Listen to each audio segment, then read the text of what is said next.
साल था 1925, जब समस्तीपुर के पिंडौजिया गांव में नाई जाति के गरीब किसान के घर एक नन्हे से बालक का जन्म होता है। उस बालक का नाम था कर्पूरी। कोई नहीं जानता था कि यह बालक आगे चलकर बिहार की सत्ता संभालेगा, लेकिन यह सफर इतना आसान नहीं था, क्योंकि उस समय लोग पढ़ाई नहीं किया करते थे। बहुत ही कम लोग थे जिनका पढ़ाई में इंटरेस्ट था। तो उस समय पढ़ना बहुत बड़ी बात हुआ करती थी और एक दलित जाति के लिए तो असंभव सा था। लेकिन फिर भी कर्पूरी ठाकुर ने पढ़ाई की। साल 1938 में जब इन्होंने मैट्रिक पास किया और शहर से अपना रिजल्ट देख करके घर लौटे और इन्होंने अपने पिताजी को बताया कि मैं पहले दर्जे से पास हुआ हूं, मतलब फर्स्ट डिवीजन। यह बात सुनकर उनके पिताजी बहुत खुश हुए और उन्होंने सोचा कि यह बात अपने गांव के जमींदार को बताते हैं, क्योंकि उस समय मैट्रिक पास होना, वो भी फर्स्ट डिवीजन, बहुत बड़ी बात थी। उन्होंने सोचा कि शायद वह खुश होकर के कुछ मदद कर देंगे जिससे हमारा बेटा आगे पढ़ सकेगा। और वह जाते हैं जमींदार के पास, लेकिन जमींदार साहब कहते हैं कि अच्छा, पहले दर्जे से पास हुआ है, फर्स्ट डिवीजन, चलो अच्छी बात है। फिर वह कपूर से कहते हैं जमींदार साहब कि चलो अब गोड़ दबाओ।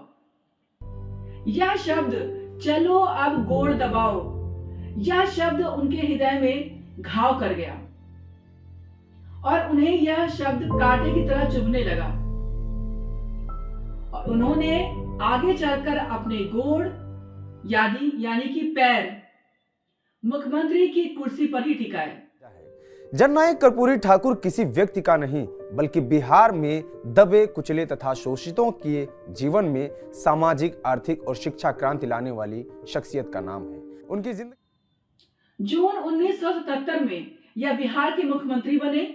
मुख्यमंत्री बनते ही उन्होंने पिछड़ों के आरक्षण के लिए काम करना शुरू कर दिया, जिससे कि उनकी पार्टी के लोग ही अब उनकी आलोचना करने लगे थे। यहां तक कि जेवी भी कर्पूरी ठाकुर से नाराज हो गए। ऊंची जातियों के दबाव में आकर उन्होंने आरक्षण, जो उस समय 26% था, घटाकर 20% करना पड़ा। लेकिन फिर भी उनके प्रति आलोचनाएं खत्म नहीं हुई, जिसका नतीजा यह हुआ कि उनकी सरकार नहीं बच पाई।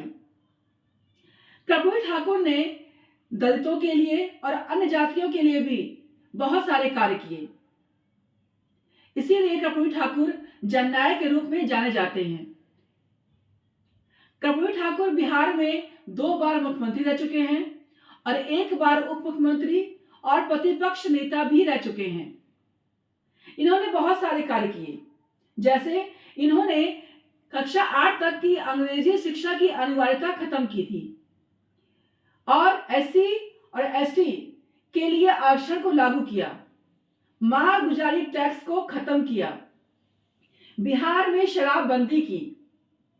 नीतीश कुमार और लालू यादव तो इनको अपना गुरु मानते थे। इन्होंने बहुत सारे काम किए। इन्होंने अंग्रेजों के खिलाफ स्वतंत्रता संग्राम में भी हिस्सा लिया था और इनके इन्हीं कार्यों को देखते हुए लोग इनकी प्रशंसा करते थे। सन 1952 में इन्होंने विधानसभा का चुनाव भी जीता और उसके बाद वो चुनाव कभी नहीं हारे। कर्पूरी ठाकुर ने दलितों के हित में बहुत सारे कार्य किए हैं और आज उनके कार्यों को देखकर ही हम लोग याद करते हैं और हमारे दिल में उनकी यादें बसती हैं।